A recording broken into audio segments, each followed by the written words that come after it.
បាទសួស្តីបងប្អូនថ្ងៃនេះខ្ញុំមានគោលការណ៍មួយទៀតគឺគោលការណ៍អនុវត្តចំពោះការសុំច្បាប់ឈប់សម្រាកផ្សេងៗអញ្ចឹងតើនៅពេលយើងសុំច្បាប់យើងត្រូវធ្វើអីខ្លះឥឡូវសូមតាមដានទាំងអស់គ្នា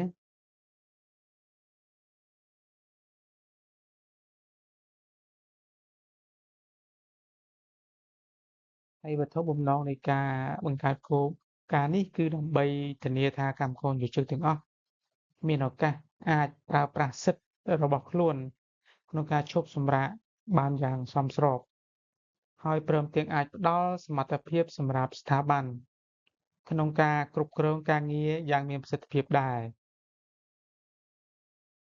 ហើយគោលការណ៍នេះគឺអនុវត្តសម្រាប់តែនៅក្នុងក្រុមហ៊ុនរបស់យើងទេ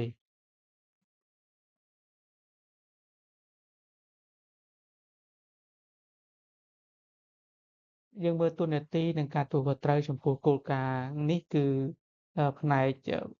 រដ្ឋបាលគឺត្រូវធ្វើការផ្សព្វផ្សាយបណ្ដុះបណ្ដាលឬក៏ប្រជុំប្រាប់ដល់ប្រធានក្រុមប្រធានផ្នែកឬក៏កម្មករទាំងអស់ឲ្យយល់ដឹងអំពីគោលបំណងហើយនិងការអនុវត្តគោលការណ៍នេះឲ្យមានប្រសិទ្ធភាព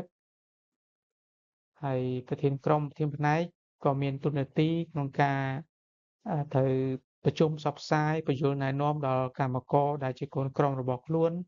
ឲ្យយល់និងស្គាល់ពីនីតិវិធីនៃការដាក់ច្បាប់នឹងដែរហើយកម្មករនិយោជិតទាំងអស់ក៏ទទួលការបណ្តុះបណ្តាលដើម្បីយល់ពីវត្ថុបំណងនិងចូលរួមសហការអនុវត្តគោលការណ៍នេះដែរហើយសម្រាប់គោលការណ៍នៅក្នុងរោងចក្រយើងគឺយើងមើលប្រភេទការសុំច្បាប់ឬក៏ច្បាប់សម្រាកហ្នឹងគឺយើងមាន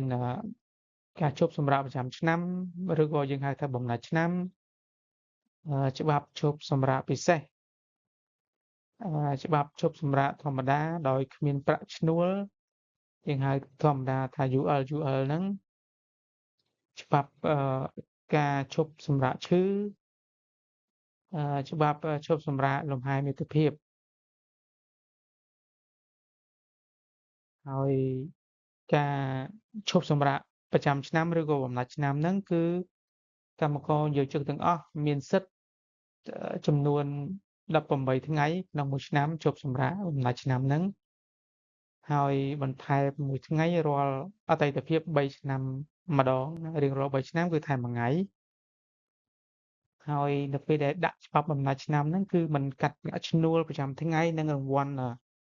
ផ្សេងទៀតទេហើយត្រូវប្រើប្រាស់សិទ្ធិដាក់ច្បាប់សម្រាកប្រចាំឆ្នាំនេះឲ្យសមស្របទៅតាមការកំណត់អញ្ចឹងមុននឹងយើងរៀបចំច្បាប់ហ្នឹងគឺត្រូវរៀបចំច្បាប់យ៉ាងតិច3ថ្ងៃមុនថ្ងៃឈប់សម្រាកហើយលើកលែងករណីចាំបាច់បន្ទាន់អាហ្នឹងគឺការឈប់សម្រាកប្រចាំឆ្នាំឯការសុំច្បាប់ឈប់សម្រាកពិសេសគឺទាក់ទងទៅនឹងមូលហេតុផ្ទាល់ខ្លួនកម្មករនិយោជិតគឺមានសិទ្ធិទទួលបានច្បាប់ពិសេសហ្នឹងរហូតដល់7ថ្ងៃក្នុងមួយឆ្នាំដោយមានមូលហេតុដូចជារៀបអាពាហ៍ពិពាហ៍ខ្លួនឯងអញ្ចឹងរៀបអាពាហ៍ពិពាហ៍ខ្លួនឯងហ្នឹងបងប្អូនត្រូវអឺដាក់ច្បាប់7ថ្ងៃមុនថ្ងៃឈប់កូនបង្កើតរៀបអាពាហ៍ពិពាហ៍ក៏បងប្អូនត្រូវដាក់ច្បាប់មុន7ថ្ងៃដែរមុននឹងយើងឈប់សម្រាកពីព្រោះវាជាផែនការដែលបងប្អូនដឹងមុនប្រពន្ធរបស់បងប្អូនហ្នឹងគឺសម្រាលកូនប្តីប្រពន្ធកូនបង្កើតឬក៏ឪពុកម្ដាយបង្កើតណាឈឺឬក៏ស្លាប់អញ្ចឹងបងប្អូនអាចដាក់ច្បាប់ពិសេសបានដែលច្បាប់ពិសេសនេះគឺមិនកាត់ប្រាក់ឈ្នួលប្រចាំថ្ងៃនិងប្រាក់រង្វាន់ទេតែត្រូវកាត់ពីបំណាច់ឆ្នាំហើយយើងក៏មានការសុំច្បាប់ឈប់សម្រាកធម្មតាដោយគ្មានប្រាក់ឈ្នួលដែរបងប្អូនមានសិទ្ធិដាក់ច្បាប់ធម្មតាដោយគ្មានប្រាក់ឈ្នួល តែរង្វាន់ទៀងទាត់ត្រូវគិតជាសមាមាត្រឧទាហរណ៍ថាកម្មករដាក់ច្បាប់ធម្មតាគេហៅថាច្បាប់ធម្មតាដាច់លុយហ្នឹង2ថ្ងៃដូច្នេះរង្វាន់ទៀងទាត់របស់គាត់គឺរោងចក្ររបស់យើងគឺឲ្យរង្វាន់ទៀងទាត់លុយព្រាមហ្នឹងគឺ$10អញ្ចឹងយកទៅចែកទាំង21ថ្ងៃគឺឃើញមួយថ្ងៃគឺ38សេនអញ្ចឹងបើបងប្អូនយើងដាក់ច្បាប់ UL ធម្មតាហ្នឹង2ថ្ងៃអញ្ចឹងយើងយកទៅគុណនឹង2ទៅគឺ2ថ្ងៃហ្នឹងគឺដាច់លុយព្រាម76សេន0.76បាទងាយៗហើយសម្រាប់ការសុំច្បាប់ឈ្មោះនេះវិញរោងចក្ររបស់យើងគឺទទួលស្គាល់លិខិតពេទ្យដែលចេញដោយគ្រូពេទ្យប្រចាំក្រុមហ៊ុនប្រចាំរោងចក្រហ្នឹងឬដែលត្រូវបានបញ្ជាក់ដោយមន្ទីរពេទ្យដែលទទួលស្គាល់ដោយក្រសួងសុខាភិបាលឬក៏មន្ទីរពេទ្យដែលជាដៃគូបេឡាជាតិរបបសន្តិសុខសង្គមដែលយើងនិយាយថាហៅកាត់ថាពេទ្យបអសហ្នឹងហើយនៅពេលដែលបងប្អូនយើងមកដាក់ច្បាប់គឺត្រូវមានលិខិតសុំច្បាប់ហើយនឹងសំបុត្រពេទ្យដែលចេញពីមន្ទីរពេទ្យដែលបងប្អូនទៅព្យាបាលហ្នឹងហើយកាន់ឯកសារទាំងអស់នេះទៅបន្ទប់ពេទ្យរោងចក្រយើងដើម្បីឲ្យគ្រូពេទ្យរោងចក្រយើងចេញលិខិតមួយផ្សេងទៀតរួចយក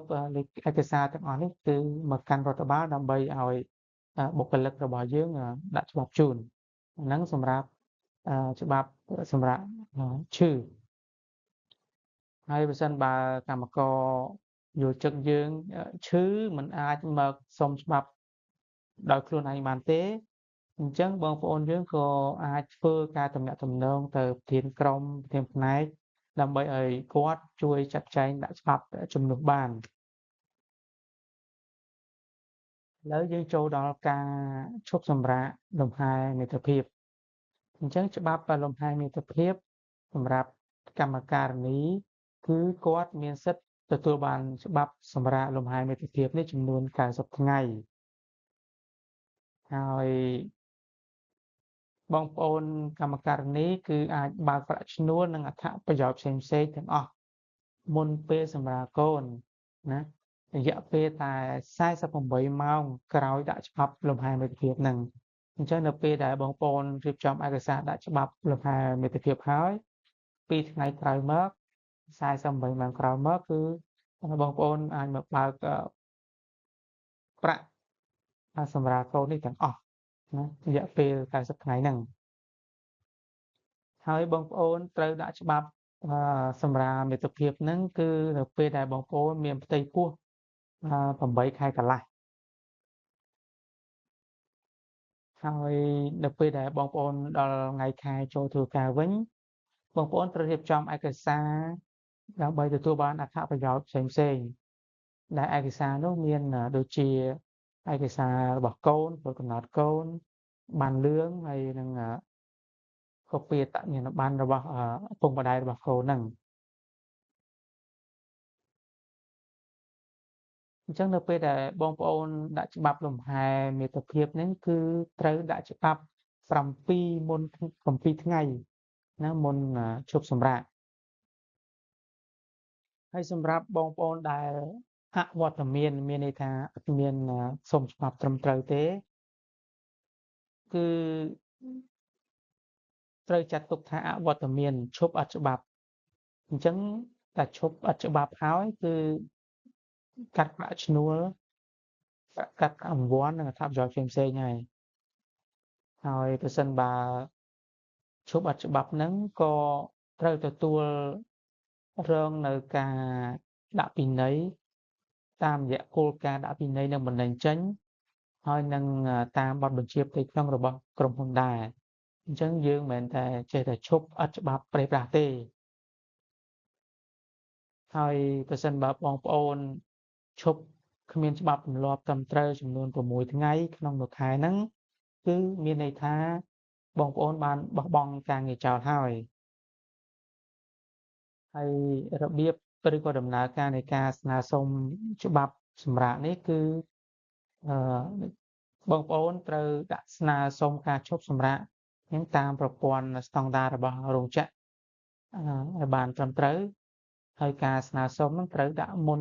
3ទៅ7ថ្ងៃណាលើកលែងតែការចាំបាច់បន្ទាន់ហើយប្រសិនបើប្រធានក្រុមឬក៏ប្រធានផ្នែកមិនបានអនុញ្ញាតច្បាប់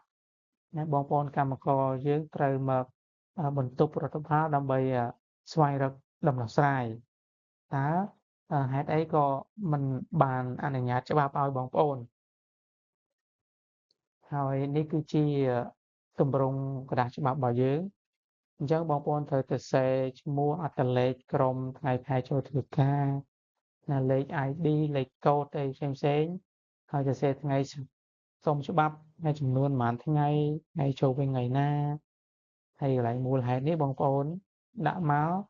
ហើយបងប្អូនសញ្ញេហើយឲ្យប្រធានក្រុមចុះហត្ថលេខាប្រធានផ្នែកចុះហត្ថលេខារួចយកឯកសារនេះមក